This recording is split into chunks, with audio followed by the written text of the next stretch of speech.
경남도 내 이슈를 전문가와 함께 분석하는 시간 헬로 이슈 토크 시작합니다.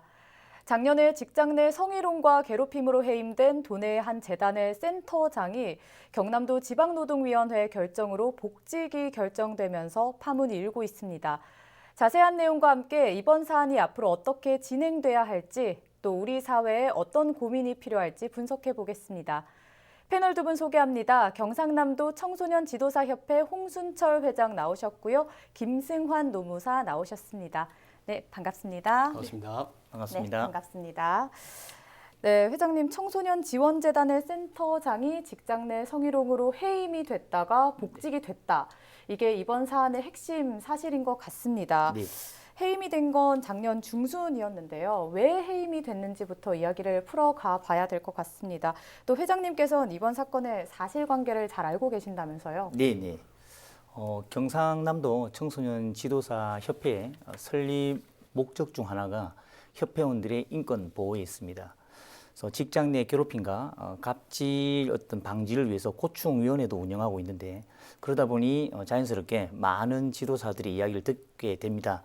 이번 재단의 직장 내 성희롱과 그리고 괴롭힘에 관해서는 언론 보도도 굉장히 많았습니다만 피해 선생님들에게 직접 이야기를 많이 들은 부분도 있습니다. 이번 사건은 경상남도 청소년 지원 재단이라는 곳에서 직장 내 성희롱과 그리고 괴롭힘이 발생한 거죠. 오랜 시간 동안 이런 부분들이 있었다라고 하는 점에서 사실은 굉장히 가슴이 좀 아프고요. 지난해 6월이었습니다. 용기 있는 직원 한 분의 최초 신고로 인해서 재단을 곰게 만든 이 직장 내에 괴롭힘이 수면 위로 드러나게 되었습니다. 재단에서는 즉각 피해자와 가해자의 조사를 이루어졌고요. 그리고 재단 내에서 인권 경영위원회가 총 3회에 걸쳐서 진행이 되었습니다. 그래서 이제 진상조사를 마쳤고 그 후에 경상남도에서도 징계위원회가 열렸고 징계위원회에서도 엄중한 감사를 통해서 지난해 9월 센터장의 행위는 충분히 직장 내 괴롭힘과 성희롱에 해당된다라고 보고 최종 해임을 결정하게 되었습니다. 네, 그렇군요. 또 하나 이슈가 되는 게 해당 센터장이 여성이라는 것인데요. 또 결국 피의자가 남녀를 불문한다고 보여지는데요. 두 분 생각은 좀 어떻습니까? 회장님 먼저 말씀해 주시죠. 그 희롱이라는 단어에는 사실은 권력이라는 부분이 숨겨져 있다고 저는 생각을 합니다. 그래서 이건 뭐 피의자가 남이든 여이든 상관없이 권력을 가졌을 때 얼마나 인간의 본성이 추악한 모습을 드러나는지 그런 형태로 보여집니다. 네, 노무사님은 어떻게 생각하셨나요? 사실 직장 내 괴롭힘이라던가 성희롱에 대한 이슈가 발생을 하면 의뢰 저희가 가해자가 남성이 아닌가 생각을 하기도 합니다. 하지만 이번 사건의 경우에는 이 가해자로 지목되신 센터장이 여성이라는 사실이 알려지면서 이슈가 집중이 되는 부분도 있다고 생각을 하는데요. 하지만 모든 조명이 여기에 집중이 되어서는 안 되는 게 이 사건은 직장 내 괴롭힘과 성희롱이 발생한 사건이지 않습니까? 결국 직장 내에서 우위를 지닌 센터장이 다른 직원들에게 신체적, 정신적 고통을 줘서 일부 직원 같은 경우에는 재단을 떠나기도 했고 또 유산을 하는 등 굉장히 마음 아픈 사건이 발생한 것 같거든요. 특히나 이 사건이 발생한 재단은 청소년 보호와 또 상담을 주로 하는 특수한 이 성격이 있기 때문에 저희가 이런 부분에서 더 주목해서 들여다봐야 될 사건이라고 생각합니다. 네, 맞습니다. 말씀 주신 것처럼 청소년 피해자를 지원하는 재단에서 이런 일이 발생을 했다는 게 더 답답하게 만드는 것 같은데요. 그러면 구체적으로 직장 내 성희롱과 괴롭힘이 어떤 것들이 있습니까? 네, 피해자들의 기자회견 관련 자료와 그리고 피해자 호소 발언문 등을 참고를 했을 때 경상남도 지방노동위에서 인정한 직장 내 괴롭힘 사례가 총 13건이었습니다. 괴롭힘 10건과 성희롱 3건이었는데 오늘은 한 두세 가지 정도만 사례를 들어드리겠습니다. 먼저 성희롱 사례를 볼 수가 있습니다. 30대 후반의 미혼 남성 직원을 대상으로 센터장께서 여자친구와 잠자리를 하느냐 그리고 그 잠자리 때문에 결혼을 못한 이유도 거기에 있지 않느냐와 같은 아주 좀 농도가 짙은 성희롱 발언을 하셨죠. 그런가 하면 또 같은 동일 인물에게 다이어트를 위해서 운동을 하고 있다라고 말씀하시는 그 직원분에게 혹시 그 운동이 여자친구와 함께하는 성운동이냐라고 같은 이야기를 했다고 합니다. 거기에 자리에는 여직원들을 포함한 다른 직원들까지 모두 있는 공식적인 자리였다고 하니까 네. 이 부분이 좀 문제가 되었던 사례이고요. 두 번째 사례로는 괴롭힘 사례를 들 수가 있는데 네. 금방 우리 노 선생님 잠시 언급을 하셨습니다만 그 임신한 직원에 대한 과도한 업무 지시로 볼 수가 있습니다. 임신한 사실 자체도 좀 조롱과 그리고 조금은 비아냥 그림도 좀 있었다고 그러고요. 그리고 유산을 하고 일주일에 그 병가 기간 동안도 끊임없이 업무 지시를 하였고 제대로 하지 못하는 부분에서 책임감이 결여되었다라는 질책도 계속 하였다고 합니다. 자, 그리고 마지막 세 번째는 인권 침해를 볼 수 있는데 네. 센터장인 이렇게 함께 회의를 하는 공식 식상에서도 굉장히 모독감을 주는 어떤 언행이라든지 그리고 조롱, 또한 또 차별성의 업무 지시 등으로 인해서 직장 내 피해자들은 충분히 괴롭힘을 받았다라고 주장을 하고 인정도 된 부분입니다. 네, 들어보니 상당히 충격적인데요. 그럼 이번 재단 사례가 좀 독특한 사례인가요? 아니면 종종 일어나는 사례인데 수면 위에 올라오지 않았을 뿐입니까? 이게 타 시설과 타 기관 단체의 일이라서 좀 조심스럽긴 합니다만 네. 이와 같은 경우는 좀 흔하지 않다라고 보여집니다. 네, 하지만 그렇군요. 이와 같은 농도가 아주 깊은 괴롭힘 좀 없다고 보더라도 아마 조금씩은 이런 부분들이 존재하고 있고 뭐 이렇게 말씀을 드리기 좀 애매합니다만 개인적으로 공식적인 루트를 통해서가 아니라 개인적으로 이러한 부분들을 호소를 하는 경우는 좀 자주 있다고 보시면 될 것 같습니다. 네, 그렇군요. 그럼 다시 본론으로 돌아가서 이야기를 좀 더 나눠보도록 하겠습니다. 고발 이후에 해당 센터장이 해임이 됐습니다. 네. 그런데 다시 복직 결정이 내려졌단 말이죠. 이게 가능한 일입니까? 네, 경남지방노동위원회에서 이 건 해임이 부당 해고에 네. 해당한다고 판정했기 때문입니다.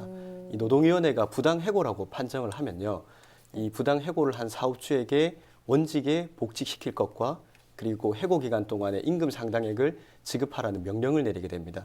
이 명령에 따라서 재단이 복직을 명하게 된 것이고요. 네. 그런데 다만 저희가 이 판정 결과만을 가지고 이 센터장의 잘못이 없다라고 해석을 하면 안 됩니다. 네. 노동위원회가 이 부당 해고에 해당하는지 안 하는지 어떤 방법으로 판단을 하냐면요. 우선 이 건 해임에서처럼 잘못된 사유들이 정말 징계 사유로 인정되는지를 보게 됩니다. 네. 그리고 이 징계 사유들이 인정이 된다면 이 사유들을 종합해서 봤을 때 과연 해고까지 하는 것이 적정한지 징계 양정이라는 부분을 따지게 되는데 이번 경남지방노동위원회에서는 이 피해자분들이 호소하신 직장 내 괴롭힘이라던가 네. 성희롱에 대한 부분들을 모두 징계 사유로 인정했습니다. 다만 네. 피해 근로자가 전체 직원의 일부이고 가해자가 징계 전력이 없고 또 재단에 기여한 공적이 있다는 이유로 네. 징계 양정을 봤을 때 징계 해고까지는 너무 과하지 않냐라고 판정을 한 것이거든요. 다만 이 지점 때문에 이 피해자분들이 호소하시기에는 피해자보다 가해자 보호가 더 중요하지 않냐라고 말씀을 하시는 부분인 것 같습니다. 네, 그렇습니다. 이번 결정이 쉽게 이해가 되지는 않습니다. 그럼 이런 진호위 결정에 사실 가장 당혹스럽고 힘든 건 피해자들이 아닐까 싶은데요. 현재 피해자들 분위기는 어떻습니까? 네, 경남 진호위 결정 후에 피해자들의 모임에서는 도저히 받아들일 수 없는, 이해할 수 없는 결정이다라는 반응이 크죠. 진호위 결정 중에 결정의 부분이 재단 5개 센터 중에 2개 센터에 해당되는 소규모 의견이다라고 봐왔던 부분이 좀 나타나는데 이 부분 특히나 어떻게 일부라고 볼 수 있냐 8명 정도가 진술을 했는데 라는 반응입니다. 네. 근데 이 피해자들의 반응뿐만 아니라 사실은 이 재단 내 직원들도 조금 발끈하고 있는 모습입니다. 지난해 9월에 해임되었던 직장 내 성희롱과 괴롭힘의 가해자가 복직한다라는 이야기를 듣고 재단 내에서도 피해자 보호를 위한 어떤 대응책 마련을 촉구하고 나서고 있는 실정입니다. 이와 같은 일이 이제 결정이 나오고 나서 저희 피해자 모임에서는 많은 지금 활동들을 하고 있는 걸로 알려져 있는데 재단 앞에서 지난 8일입니다. 8일 오후 2시에 재단 앞에서 기자회견도 열었고 그리고 각각 1인 시위를 경남도청 앞에서 결행하고 있는 걸로 알고 있습니다. 또한 중노위에다 진정서를 접수한 것으로 지금 나타나 있고 무엇보다 이와 같은 대응도 대응이지만 그 피해자들은 한정된 공간 속에서 다시 가해자를 만나게 될 것 같은 그 불안과 공포 그리고 심하게는 공황장애라든지 스트레스에 시달리면서 병원이나 상담을 받고 있는 걸 알려져 있습니다. 네, 그렇습니다. 사실 피해자가 느낄 이 불안과 공포는 가늠조차 되지 않습니다. 현재 상황에서 피해자 모임이 이번 결정을 받아들이지 못하고 있습니다. 당연한 결과인 것 같고요. 진호위의 결정을 재고할 수 있는 제도적 장치가 있을까요? 사실 참 곤란한 부분이 바로 이 지점입니다. 피해자는 있는데 피해자 보호가 적절하게 이루어지지 않고 있는 문제가 발생을 하는 것 같거든요. 네. 이번 노동위원회 사건의 당사자는 해임 처분을 한 사용자인 재단과 네. 또 이 해임 처분을 받은 근로자인 이 센터장, 이 두 분의 관계입니다, 사실은. 그렇기 때문에 이 경남지방노동위원회의 부당해고 판정에 불복해서 중앙노동위원회에 재심 신청을 한 것도 바로 재단인 사용자가 되는 거거든요. 네. 물론 이제 이번 해임 결정이 있기 전까지 피해자분들이 참 많은 고통을 호소하시고 또 노동위원회 신문회의에도 참석하셔서 증인으로 활동도 하시고 또 탄원서도 제출하시는 등 많은 용기와 노력을 보여주신 거는 알고 있겠지만요. 네. 현재로서는 중앙노동위원회가 경남지방노동위원회 판정을 취소하는 결정을 한번 기다려봐야 될 것 같습니다. 네, 그러면 진호위 결정을 재고하기는 쉽지 않다고 보시는 거죠? 네, 중앙노동위원회의 결과를 한번 기다려봐야 될 것 같습니다. 네, 그렇습니다. 회장님께서도 현장을 더 잘 아는 분으로서 더 답답하실 것 같기도 하고요. 또 앞으로 더 답답한 상황이 이제 센터장이 곧 복귀를 합니다. 네. 복귀를 하면 피해자와 가해자가 한 건물에서 생활을 하게 되는 건데 쉽게 이해가지 않거든요. 이 네. 상황이. 피해자 입장으로서는 더 받아들이기 힘들 것 같습니다. 어떻게 보십니까? 피해자분들에게 참으로 가혹한 결과가 생긴 거라고 보거든요. 다만 이제 이 지방노동위원회가 네. 부당해고라고 판정은 했지만 말씀드린 대로 징계 사유는 인정했는데 징계가 해임까지 너무 과다라고 해서 양정의 문제를 밝힌 겁니다. 네. 이 말인즉슨 징계 사유, 피해자분들이 호소하시는 직장 내 괴롭힘이라든가 성희롱과 같은 사실관계들은 인정을 했다는 겁니다. 그러면 언제든지 다시 이 건 사실관계들로 징계를 할 수 있는 거거든요. 그리고 지금 징계 사유가 인정되었고 또 판정 이후에도 피해자분들이 시위도 하시고 많은 고통을 호소하시는 엄중한 상황이지 않습니까? 네. 그렇다면 이번 판정으로 면죄부를 받았다고 생각하실 것이 아니라 만약에 그간 잘못한 일이 있으시다면 피해자분들에게 사과하는 모습과 또 변화된 모습을 보이는 게 중요하다고 보이고요. 그리고 이 건을 보면 성인지 감수성에 대한 부분이라던가 네. 또 원래 직장 내 업무 방법의 일환이었다라고 생각하시는 것도 문제가 조금 있어 보이는데 아마 스스로의 또 성찰이 필요하시지 않겠나 생각이 듭니다. 네, 그렇습니다. 회장님께서는 이번 사건 피해자들에게 어떤 계기가 될 거라고 보십니까? 이번 직장 내 괴롭힘과 성희롱 관련 최초 신고자를 용기 있는 직원이라고 부릅니다. 네. 그리고 피해자들은 기자회견 자리에 나서면서 용기를 내어서 이 자리에 나왔습니다라고 이야기를 합니다. 네.